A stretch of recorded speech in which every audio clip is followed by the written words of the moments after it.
जो जानते नहीं है कुछ भी आज उनके कानों के पर्दे खोलूंगा, जो जानते नहीं है कुछ भी आज उनके कानों के पर्दे खोलूंगा, और रक्त शिथिल पड़ा है भुजाओं में कब से एक एक नस को टटोलूंगा। और बड़े विवेकहीन और अल्पज्ञानी लोग बैठे हैं यहाँ जो बार बार विपक्ष में बोले जा रहे हैं। सुनो, इस बड़े मंच से मैं कृत्रिम बुद्धिमत्ता को वरदान दूंगा।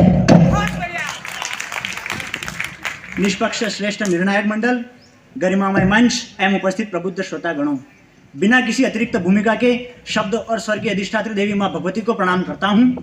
मैं अभिषेक सोलंकी डाइट मंदसौर आज कृत्रिम बुद्धिमत्ता के पक्ष में अपने विचार बड़ी गंभीरता एवं बड़ी जिम्मेदारी के साथ रख रहा हूं। मान्यवर, आज के इस परिवर्तन के दौर में भागदौड़ भरी जिंदगी में उथल पुथल के इस दौर में कृत्रिम बुद्धिमत्ता हमारे लिए वरदान के रूप में उभर रही है, परंतु मुझे समझ में नहीं आ रहा कि मेरे विपक्षी साथी क्यों बार बार अपने कुतर्कों के माध्यम से इसे गलत बताने का प्रयास कर रहे हैं। महोदय, आप आज की वर्तमान परिस्थितियां देखिए। जिस व्यक्ति ने कभी मोटरसाइकिल तक नहीं चलाई वो व्यक्ति हमें मोटरसाइकिल चलाने के बारे में जानकारी देता है। अरे जिस व्यक्ति ने कॉफी, ग्रीन टी और चाय को हाथ तक नहीं लगाया वो हमें कश्मीरी गोल्ड के बारे में सलाह देता है। अरे जिसके पति स्वयं गंजे हैं वो केशकिंग लगाने की सलाह देते हैं। ठीक उसी प्रकार मेरे ये बोले बाले साथी आज आर्टिफिशियल इंटेलिजेंस को जाने बिना, पढ़े बिना, उसका अध्ययन किए बिना उठ करके आ गए हैं और इसके बारे में विपक्ष में बोले जा रहे हैं। मान्यवर, मुझे आज की यह स्थिति देखकर महाभारत की गांधारी याद आती है जो आंखें होते हुए भी अंधी हैं। ठीक उसी प्रकार मेरे ये बोले बाले साथी आज आंखें होते हुए भी नुकसान है कहकर आंखों पर पट्टी बांध करके बने बैठे हैं।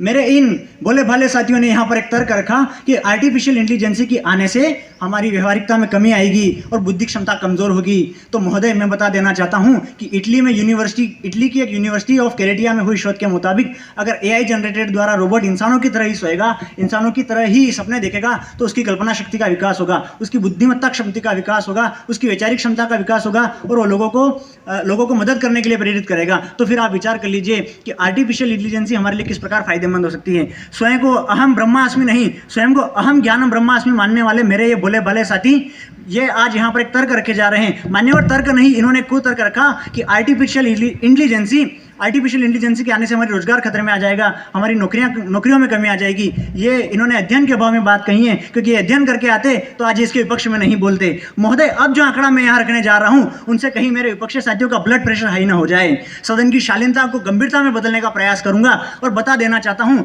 कि IT व इलेक्ट्रॉनिक क्षेत्र के राजकीय मंत्री श्री राजीव चंद्रशेखर जी का कहना है कि हम क्षेत्र में निरंतर प्रयास कर रहे हैं और वर्ष 2025 तक आर्टिफिशियल इंटेलिजेंस में तकरीबन 7.2 करोड़ नए लोगों को पूरी दुनिया में रोजगार प्राप्त होगा, जो कि पुराने सालों की अपेक्षा 1.2 करोड़ गुना अधिक होगा, जिससे हमारी आर्थिक उन्नति होगी। तो फिर आप विचार कर लीजिए कि आर्टिफिशियल इंटेलिजेंस हमारे लिए किस प्रकार फायदेमंद होगी।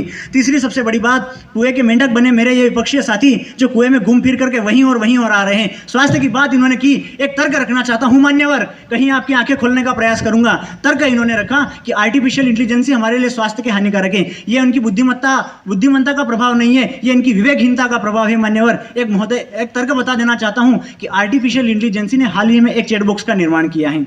यह चैट बॉक्स इस प्रकार से फायदेमंद हो सकता है कि जो व्यक्ति अपनी बीमारियों को, अपनी परेशानियों को अपने परिवारजनों को, अपने डॉक्टरों को बताने में असहज महसूस करते हैं वे अपनी बात वहां पर रख सकते हैं। और महोदय, आंकड़ा आश्चर्यजनक हो सकता है क्योंकि आर्टिफिशियल इंटेलिजेंस द्वारा बनाए गए इस चैट बॉक्स पर तकरीबन 35 लाख लोग प्रतिदिन विजिट करते हैं और इस विजिट पर वे कम से कम 7.2 करोड़ लोग यहाँ पर कंप्लीट प्रश्न पूछते हैं और उन प्रश्नों का उनकी समाधान मिलता है, अपेक्षाकृत उत्तर मिलता है। तो फिर आप विचार कर लीजिए कि आर्टिफिशियल इंटेलिजेंस हमारे लिए किस प्रकार फायदेमंद हो सकती, आर्थिक रूप से, सामाजिक रूप से हमारे लिए फायदेमंद हो सकती है। परंतु महोदय, मुझे समझ में नहीं आता, मेरे भोले भोले साथी आज इस गरिमामय मंच पर आर्टिफिशियल इंटेलिजेंस के बारे में बोलने के बजाय संविधान के बारे में बोले जा रहे हैं। ये इनकी विवेकहीनता का प्रदर्शन है। कृषि के क्षेत्र में महोदय एक बात बता देना चाहता हूं कि महाराष्ट्र में एक कृषि में एक किसान ने आर्टिफिशियल इंटेलिजेंस के जरिए एक ऐसे पेड़ पौधे का निर्माण किया है जिनसे में आर्टिफिशियल के जरिए जाइलम और फ्लोएम के बारे में उसने बताया है और फलों की बात भी की है। परंतु मुझे समझ में नहीं आता कि मैं इन लोगों को कैसे समझाऊं। अरे इनको समझाना सूरदास की आंखों में काजल लगाने के समान है। इनकी आंखें तो नहीं खुलेगी